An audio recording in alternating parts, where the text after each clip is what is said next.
एक छोटे से कस्बे में एक पति पत्नी रहते थे। पत्नी का नाम था कविता। दोनों मिलकर अचार और पापड़ का छोटा सा व्यवसाय चलाते थे।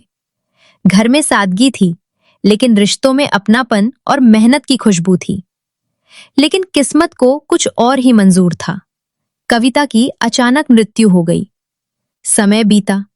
कविता ने एक बड़े घर में जन्म लिया। वो एक अच्छे, शिक्षित और सुविधाओं वाले माहौल में बड़ी हुई। उसने मेहनत से पढ़ाई की और एक अच्छी नौकरी भी हासिल कर ली। अब उसकी जिंदगी स्वतंत्र थी। दोस्त, घूमना, हंसी मजाक सब कुछ था। एक दिन उसकी शादी हो गई। शादी के बाद सब कुछ बदलने लगा। परिवार वाले चाहते थे कि वो घर के कामों में पूरी तरह शामिल हो, लेकिन उसकी सास पहले से ही घर में अचार पापड़ का छोटा सा व्यवसाय चलाती थी। धीरे धीरे घर का माहौल बदलने लगा। नौकरी के खिलाफ बातें होने लगी। बाहर की जिंदगी पर रोक लगने लगी। दोस्तों से मिलना कम हो गया और कविता का समय घर के कामों में बीतने लगा। कविता को ये सब बहुत भारी लगने लगा। उसे लगता था जैसे उसकी आजादी धीरे धीरे खत्म हो रही है। अब वो रोज अचार काटती, मसाला बनाती और काम करती रहती।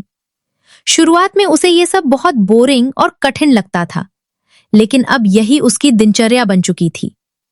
एक दिन एक आदमी और उसकी सास के बीच पैसों को लेकर झगड़ा हो गया। कविता ने ये बात सुनी। उसे पता चला कि उसकी सास को लोग परेशान कर रहे हैं और व्यापार को नुकसान पहुंचाने की कोशिश हो रही है। उस दिन कुछ बदल गया। कविता ने पहली बार पूरे व्यवसाय को गहराई से समझा। उसे एहसास हुआ कि ये सिर्फ काम नहीं है, ये मेहनत, संघर्ष और पहचान की कहानी है। अब उसने अपनी पूरी ऊर्जा इस काम में लगा दी। अचार और पापड़ के नए तरीके सीखे, गुणवत्ता पर ध्यान दिया, मार्केटिंग और बिक्री को समझा और धीरे धीरे व्यवसाय को आगे बढ़ाने लगी।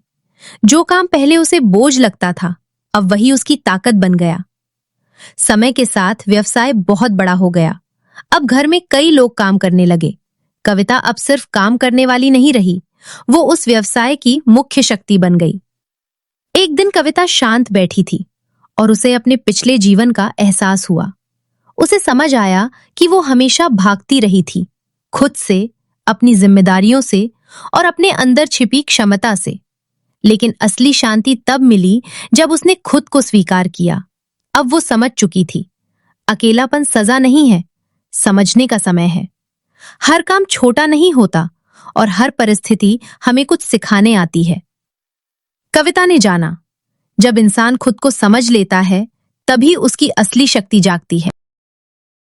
अगर आपको ये वीडियो पसंद आया हो तो कृपया हमारे चैनल को सब्सक्राइब जरूर करें और बेल आइकॉन दबाना न भूलें, ताकि आने वाली हर नई वीडियो की जानकारी आपको सबसे पहले मिल सके। आपका एक सब्सक्राइब हमें और बेहतर कंटेंट बनाने की प्रेरणा देता है।